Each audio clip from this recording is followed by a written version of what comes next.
Most people will tell you there are no moral victories in today's NFL, and they'd be right, but when you come out and you're competitive like the Raiders were today against a really good team like the Falcons, there are some encouraging signs.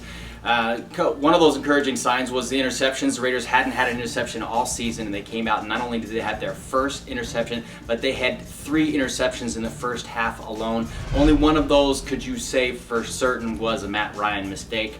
The other 2 were really nice plays by the Raiders. The first one, Yoselio Hansen read a crossing pattern perfectly and stepped in front of it to intercept it.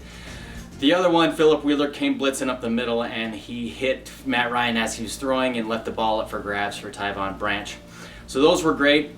It was nice to see that the pass rush was kind of up and down for the Raiders, and early on it looked like they were going to be able to take advantage of the Falcons' lack of a rush defense. But in the end, Derek McFadden finished with just 2.6 yards per carry, pretty much on par with his season average. As far as discouraging signs, the pass rush was not what it should be for the Raiders again. They had a lot of penalties, holding penalties, false starts. Palmer was under pressure a lot, including getting a sack force fumble on his blind side by John Abraham, and that fumble was picked up and returned to the 2-yard line, which brought to another encouraging sign in the fact that the Raiders were actually able to hold them out of the end zone on that return. They couldn't get in though they were in first and goal from the 2-yard line. Another discouraging sign was the third quarter. They were back to their same old tricks for the Raiders. They came out, and despite being up by 13-7, they let the Falcons come back to tie it in the third quarter.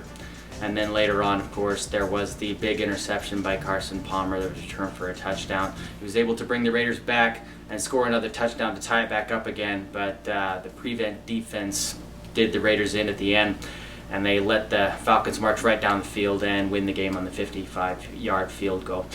So in the end, sure, it's another loss for the Raiders, but it had some encouraging signs that hopefully will go a long way to giving them some encouragement for the next few games. They go on to play the Jaguars, the Chiefs, and the Buccaneers, all winnable games, and we'll see if they can build upon this.